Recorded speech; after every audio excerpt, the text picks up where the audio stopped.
Well, here we are, and it's now the evening of St. Stephen's Day, the 26th of December 2020.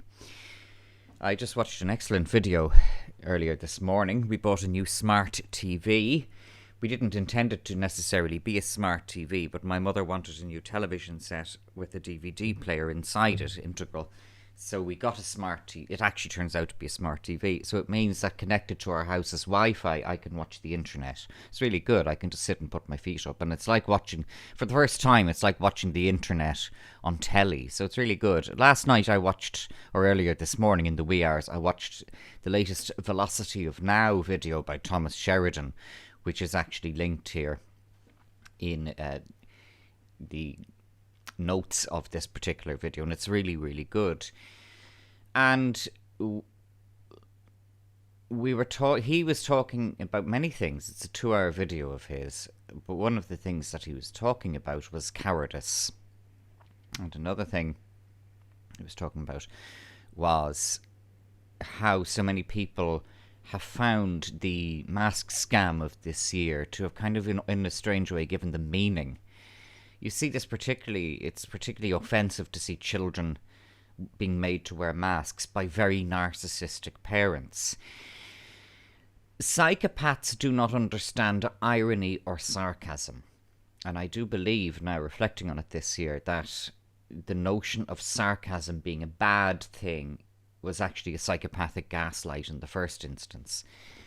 It requires empathy and it requires spontaneity to both do sarcasm and to grasp it. I'm thinking of conversations I had, now I'm 47, during my 20s and 30s with psychopaths. I didn't know there were psychopaths then. It's perhaps lamentable that, or slightly lamentable that, it was only into my 40s that I realised psychopaths, because it gave me a clearer insight into what I'd been dealing with, even from a teenager. I can remember 2 teachers in my secondary school who were psychopaths. Psychopaths, when they try to be sarcastic, it only comes out as very primitive abuse.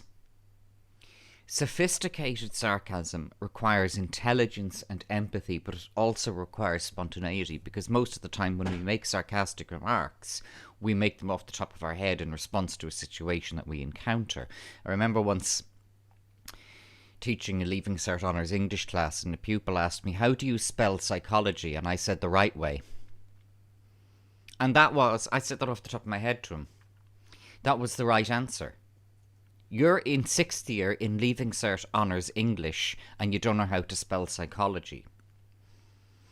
And Thomas reflected on the fact that there's a generation of kids now who are in their early 20s whose parents are useless. That's more, but not exclusively, a middle class thing than a working class thing. I don't like the expression middle class, working class. George Orwell in 1984 has a pretend book within a book in 1984 called The Theory and Practice of Oligarchical Collectivism by Emmanuel Goldstein. That sounds verbose and like a mouthful. In fact, it's an excellent piece of writing. Oligarchical collectivism. And it opens, that particular fictional book within 1984 opens with an analysis. Since the beginning of time and the beginning of properly organised human society, although we can see it in other species as well, every single society has been divided into the high, the middle and the low. This is the way it always has been, and this is the way it always will be, and that is quite correct. So when you look at any society, be it a country, or be it a city, or be it a community within that city, or be it a neighbourhood, follow that particular paradigm. Who's the high, who's the middle, who's the low? And it's interesting to see, and Orwell analyses it very well in 1984. 1984 was adapted into a film, which is diabolical, but he analyses it very well. In 1984, one of the primary discourses is that the middle class is a very carefully controlled artificial middle class. It's not a genuine or generically evolved middle class the way we still have here in Ireland and in Britain. It is a civil servant class who work exclusively for the state.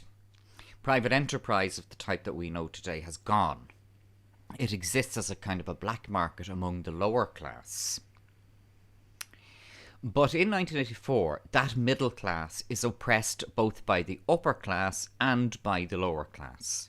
That is what is coming today. We are coming to the end of a trajectory that started, or that was at its high point in Ireland really, in the 1950s and 1960s. In that particular time, people who had a husband could get a job in a factory, and he and his wife could get a mortgage and buy a house and have that mortgage paid off, say, in 10 years, and own the freehold title of the house and raise their children that way. They had prospects. My parents came from a poor working class background, particularly on my father's side more than my mother's side. My father was born in a tenement. That was a time of genuine upward mobility. That's gone. Whatever RT or the Irish Times might say, that has gone. And the mask thing is not trivial. And the mask thing that happened this year is not about health. Because anybody who at this stage still thinks the Irish government is concerned for the well-being of either yourselves individually or this society as a whole is very, very stupid. There's no other way of putting it at this stage now. They're very, very stupid. Orwell in 1984 stated that the ruling class deliberately confused and misled the middle class by telling obvious and visual lies. That's right. It was deliberate because it's what's called negative propaganda.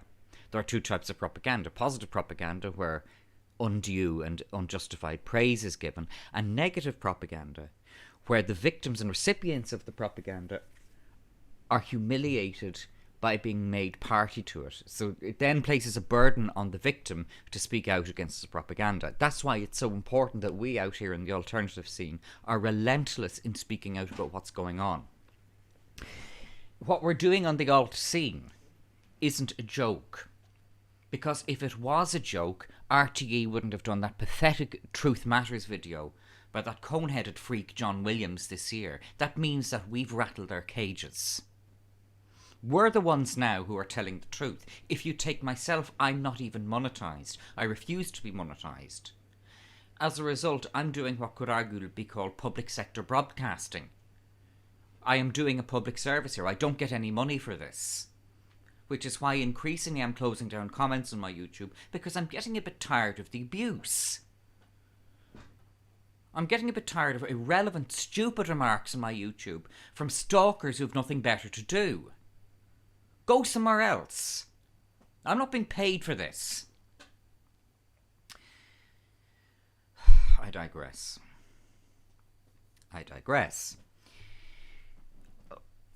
It is interesting, though, to see how the mask scam in Ireland has really psychically disturbed and traumatised the middle class.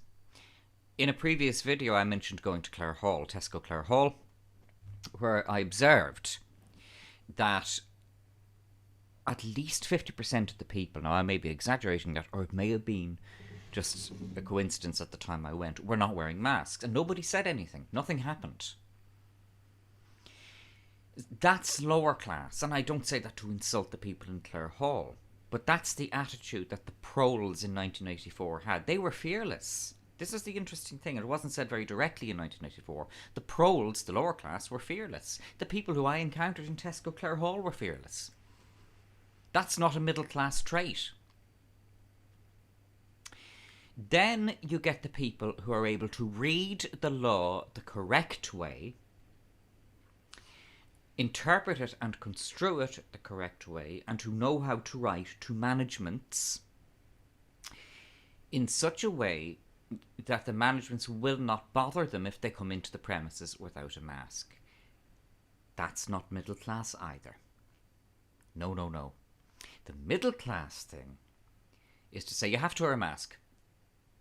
Absolutely have to wear a mask. You have to wear a mask or you'll get into trouble. What kind of trouble you get into? I don't know. They'll call the guards. Oh, what'll they do? They'll call the guards. I say, look at that person there not wearing a mask. Look over there, not wearing a mask. The primary emotion of the middle class is fear. George Orwell analysed it also in The Road to Wigan Pier. Another excellent piece of writing. And he analysed it in two of his novels, A Clergyman's Daughter and Keep the Aspidistra Flying. Don't know about Aspidastra, no, it's Aspidistra. Keep the Aspidistra Flying. Oh, the primary fear of the middle class that George Orwell analysed was the fear of not being polite. I've just said that off the top of my head, but it's actually the truth. It's the fear of not being polite. The fear of not fitting in. I went to a middle class secondary school. And I remember a teacher at the end, I was going to go off to acting school to do what would be the equivalent in Britain of a polytechnic course in acting. And I remember a particular teacher who I detested the absolute every molecule of him. I detested every molecule of him. He says to me, it'll do you good to mix with the lower social class. Well, I said, I've just spent the past 6 years doing that, haven't I? Sarcasm and spontaneity. It went over his head as well. I went to Normie Central as a secondary school, NPC Central, where conformity was everything. And I hated it and I disliked it. I was really unhappy in secondary school. Ironically, then I went on to thoroughly enjoy university. I did 3 degrees in teacher training, and then I went on to be a secondary teacher for 11 years, which for the most part I found a very rewarding job. Genuinely, I found being a secondary teacher very rewarding.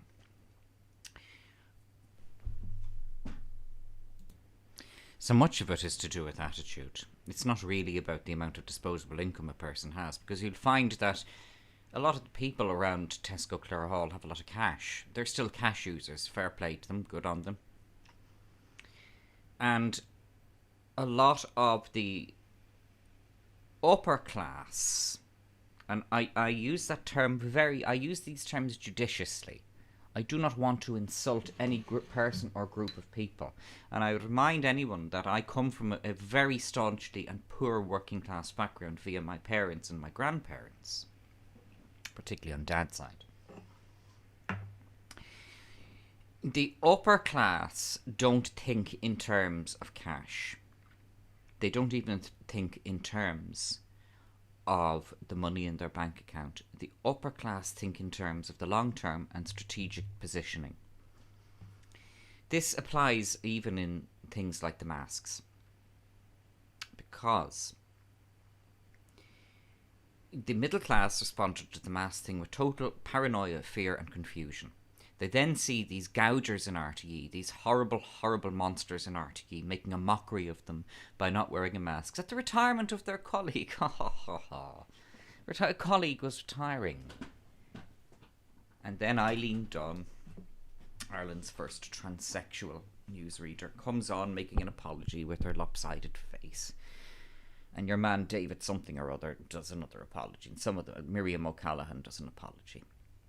And they have to watch a 10-minute video about COVID-19. I don't see why they have to. They've been spreading the propaganda since February. They know it. They know, and this is deliberate, though. Thomas raises the possibility in his video, his latest Vaughan video, that this is deliberate. No, it is. It really is, Thomas. It is deliberate. This is done purposely. During a level 5 lockdown, they have a retirement party for their colleague. And they've got away with it. Micheál Martin, that monster, that ever deteriorating freak in Doyle, Micheál Martin more or less said that he was cool with it. That's not the words he used. He was very disappointed and all that. Well, in 1984, I was disappointed when Linda Martin came second in the Eurovision Song Contest to a pile of horse manure from Sweden. That's disappointed. I was only 10, though. No. I wasn't disappointed either when I saw that these people in RTE did what they did. I was vindicated.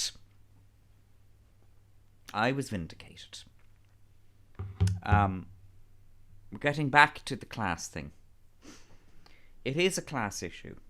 Nobody has given me any trouble regarding wearing a mask, and I haven't worn it once, except that leather mask, which I wore just for the crack, and I wore it around Liffey Valley. I wore the full leather gear with the boots and the hat and the leather mask in Liffey Valley until it stunk so badly I had to take it off. And in the previous video, I mentioned the fact that I was talking to a woman in my local supermarket, and she told me to stand back. I said, "Are you social distancing?" No, she said, "It's just that I can smell your breath." And I was reflecting more upon that. And I'm a very clean person. I have a shower at least once a day. When I do the gym, I might have a shower twice a day. I don't have BO. But I think we can accept that as a smoker and as a heavy coffee drinker, I do have bad breath.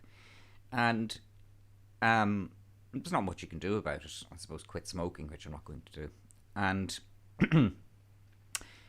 unintentionally, I had done the equivalent to that woman of a kiss or a hug or a handshake. Thomas talks about handshakes and how people hold out their elbows for a bump, and he and I have had exactly the same response to that. Get that thing away from me, and get yourself away from me as well, you freak. You know? You shake my hand. I've kissed people, men and women, on the lips since February. I've hugged. I'm going to continue to do that. And to an extent, I did something similar to that woman in the supermarket. I made her feel my physical presence, in that instance smell my breath, and I proved to her that the mask she was wearing was ineffective. And it's such a middle-class thing to be intimidated by, oh God, have I got bad breath? Oh no, I don't care. Neither do working class people. They don't care either.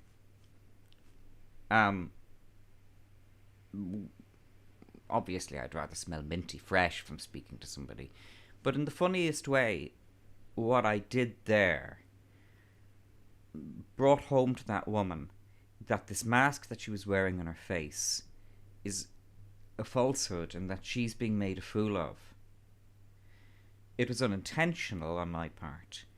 But I frankly don't regret it. And sometimes in life, the most salient and cogent lessons are learnt quite as often by accident as much on purpose. And what we've seen this year, this has been such an interesting year.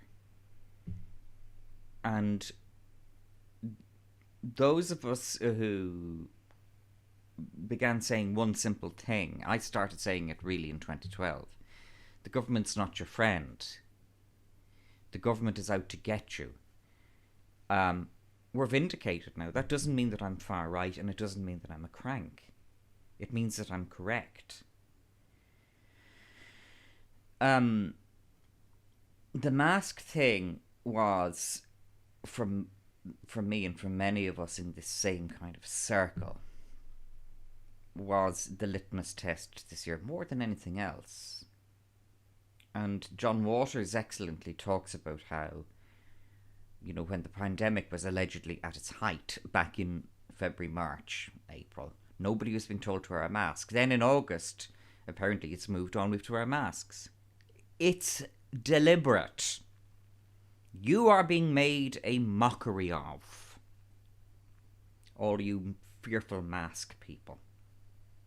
And then, as I've said repeatedly, you look at the law regarding masks, and there's no burden of proof. You don't have to provide a doctor's certificate. There's no burden of proof to actually externally prove your claim of extreme distress or difficulty breathing. They're not going to do it either. They're not going to do it. It's not going to happen.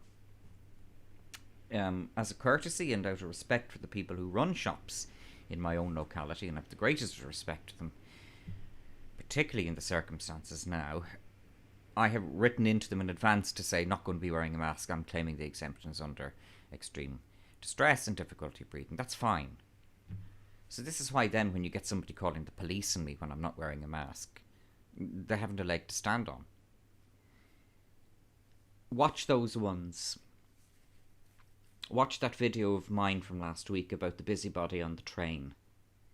This is, Thomas says it and he's right. I agree with him 100%. I'll reiterate it. This is the most important lesson that you will ever have. It's something similar to 1940 in mainland Europe, when in the first instance Hitler was running riot over the place and running rampage, and people said, oh, there's nothing we can do, there's nothing we can do. Hitler lost in the end. The Nazis lost. They lost devastatingly, and the intervening 5 years was an appalling event for Europe. An appalling event for Europe. It was devastating, leaving alone, not even mentioning the Holocaust and what that did. But ultimately Hitler lost, and ultimately the people who are perpetuating this atrocity, again, this globalist atrocity, this is World War III. This is World War III. The people who are perpetuating this, they will lose. Thomas says that they will lose because they do not, the people who are going on nonsense about green energy, nonsense, dangerous rubbish about green energy, they're in denial of the fact, or probably too ignorant to grasp that the entire Western economy over the past 300 years has been built first on coal and in the 20th century on oil. That's not changing, except to the extent that nuclear might be able to improve things. But nuclear isn't as efficient as people. It is efficient, but it's not as efficient as oil and coal. They're very efficient. Yes, and you know, the globalists who have declared war on us this year, they've declared war primarily on Western Europe, Ireland, Britain, the European Union. They've also declared war on places like Australia, New Zealand. They've declared war on other countries as well, but it's in Western Europe, and worse than in Ireland, I hasten to add, that we're seeing the brunt of it. They will be defeated.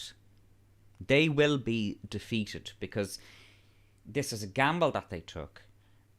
They're psychopaths, they're incompetent, and they only think in the short term.